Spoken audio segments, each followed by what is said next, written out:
Dear students of 9A and 9B,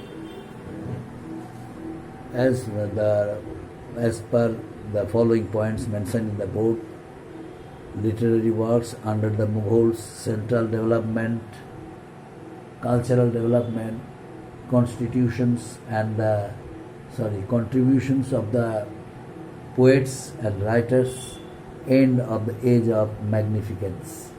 So, under the following points and head, I am going to teach you literary works under the Mughals.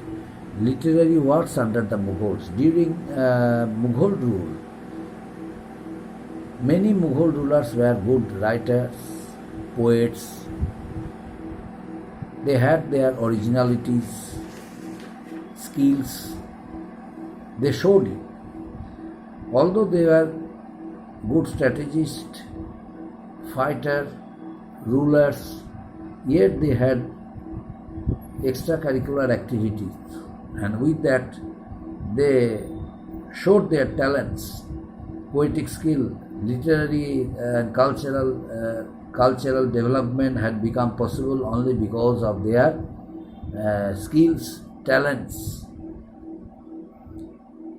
Babur was a great fighter, military commander, good strategist, but at the same time, he had versatile qualities. How he wrote his autobiography, and now question is, how did he write it? How did he find out time to write his autobiography? Because he remained busy in fighting against his enemies. Actually, Babur was fond of writing, and he wrote it. He used to write his autobiography during night and early in the morning. And by this way, he wrote Tuzuki-i-Baburi, his famous, remarkable piece of literature that reveals a very sensitive side of brilliant General Babur. And it is probably the quality of Babur. He encouraged others to give their best efforts in the field of literature, in the field of poetical development. And Akbar's court also was illuminated by many men of letters, poets, writers, and many distinguished artists, painters. Now, why is this? Because the interest of the Mughals in the field of culture, in the field of literature, was no doubtly good. Their careness for the heroic poets, writers encouraged distinguished poets, distinguished writers a lot. Mughal court chronicles were written in Persian language. Under the Sultans of Delhi, it flourished as a language of the court and literary writings, along with North Indian languages, especially Hindvi, means now which has become Hindi, which is known as Hindi. Earlier, the language name was Hindavi during Mughal period, and its regional variants. As the Mughals were Chagatai Turks, they are Chagatai Turks by origin. Their mother tongue was as a Chagatai Turk, their mother tongue of the Mughals was Turkish. Turkish was their mother tongue. Their first ruler, Babur, wrote poetry and his memoirs in this language. In which language? In Turkish language. It was Akbar who consciously sent out to make Persian the leading language. And during his reign, Mughal court reached to its highest extent. Remarkable development took place in the field of culture, cultural, intellectual, and in the field of cultural, in the field of culture, in the field of art, in the field of painting, in the field of in the field of architecture. There was a remarkable age under Akbar the country India witnessed. Besides, Mughal official history such as Akbarnama were written in Persian language. Others, like Babar's memoirs, were translated from the Turkish into the Persian Babarnama. Translations of Sanskrit texts such as Mahabharata, Ramayana into Persian were commissioned by the Mughal emperors. The Mahabharata was translated as Raznama, Book of Wars. So all books of Mughal India were manuscripts, that is, were handwritten. And center of manuscripts production was the imperial Kitab Khana. A number of poets, writers, they all were patronized by the Mughal rulers from time to time. As a result of it, they showed their talents, their skills. Abul Fazl was one of them. He, embraced Akbar's court, wrote Akbarnama. Abul Fazl, actually Akbar's court was illuminated by many men of letters. Abul Fazl was one of them, Akbar's biographer. Who was the Akbar's biographer? Abul Fazl was the Akbar's biographer. He not only wrote the details of the emperor's life, but also created a rich body of work on Sufism and its philosophy. It was in Akbar's court the great number of Sanskrit works were translated into Persian, so that the level of communication between the Hindus and the Muslims increased. And this was when Tulsidas composed his Ramayana and Surdas composed his epic on divine love, Sur Sagar. So due to his Sufi leanings, Akbar also encouraged music and dance. The Kathak form of dance evolved and was perfected during this period, while Tansen, who was the greatest court musician ever known, lived in Akbar's patronage. It is said that he could, with his voice, bring rain to a land of drought. Who was he? He was Tansen, the famous Khyal singer who embraced the court of Akbar, and he sang the Rag Malahar and light up a darkened room with his rendition of the Rag Deepak. So this very famous singer, Tansen, belonged to Akbar's court, embraced his court, and he was patronized by Akbar himself. Jahangir showed great patronage to writers such as Ghiyas Beg and Abdul Haq Delhi. He wrote biography Duzuki Jahangiri. Shah Jahan's eldest son Darasuka contributed tremendously to the literature of that period. He was a great, poet, writer, and Shah Jahan had great sympathy and love for his eldest son Darasuko.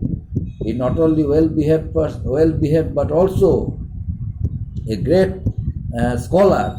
That's why he always was encouraged by Shah Jahan. Shah Jahan helped him to write poems after poems of great beauty and charm. And that's why Darasuko was able to be a famous poet during Mughal period. Though the last Mughal emperor Bahadur Shah Zafar too was a poet and also encouraged other poets, had become a patron to some of the best Urdu poets such as Zouk, Mirza Ghalib. The glory of the age of magnificence had passed forever, only because of the wrong policy adopted by Aurangzeb. Aurangzeb did not have any, any liking for singing, for hearing music, or for encouraging distinguished writers, poets. He he was he did not achieve success only because of that wrong policy he adopted. He neither he had succeeded in the field of in extending Mughal Empire, because the Mughal Empire during his reign extended to its highest extent, but he was unable to establish its control over various parts of India. Almost all states of India, they declared themselves to be independent and stopped paying taxes and rent taxes. They stopped paying taxes. Why? Because of the wrong policy of Aurangzeb. And as a result of it, and apart from this, Aurangzeb had to stay at the Deccan while fighting against the Marathas, because the Marathas had become very powerful during the reign of Aurangzeb, and his wrong policy encouraged them a lot. But Aurangzeb did not want to leave 1 inch of land to the Marathas. That's why he decided to keep on fighting against the Marathas. But he required huge amount of money. That's why, in the meantime, almost all parts of India, they stopped paying taxes and revenues, except some states like Bengal, Gujarat, and Uttar Pradesh, some parts of Uttar Pradesh. But from Bengal, that's during that period, Bengal was one of the richest states of India, from where huge amount of taxes and revenues were collected. That's why Aurangzeb sent one, efficient administrator as the governor of Bengal. On being the governor of Bengal, Murshid Quli Khan was able to collect huge amount of taxes and revenues from Bengal and sent it to the royal treasury of the Mughals.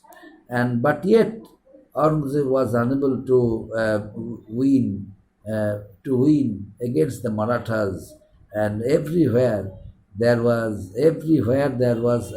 revolt, movement, agitation against whom? Against Aurangzeb's reign.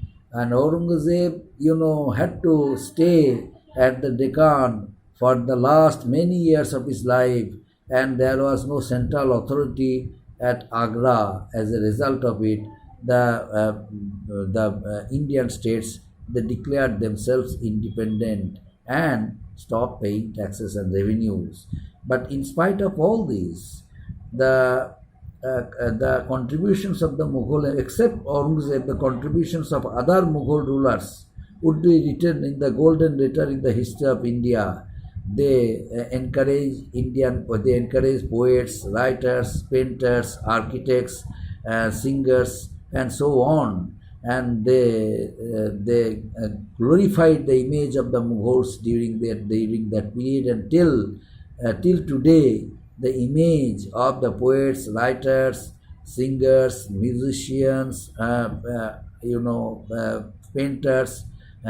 painters are relevant to the Indian history, since they contributed a lot for glorifying the image of the Mughals during their reign, on being patronized by the Mughal rulers, especially from the period of Babur to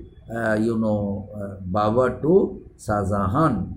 Shah Jahan did not like, but Shah Jahan did not dislike also. Shah Jahan had liking of hearing music and enjoying the dances on the floor of Rang Mahal. He arranged of dancing and called dancers of different places of India, and he also enjoyed with other courtiers in the Rang Mahal. but also encourage, musicians, singers, poets, writers. And as I told you earlier, Shah Jahan's eldest son Darasuko was a famous writer, famous poet, and Shah Jahan encouraged him a lot. And by writing a number of poems, number of poetries and other writings, so Darasuko became out and out a poet and writer, and also was embraced by the court of the Mughals. Up to this, my dear students, thank you.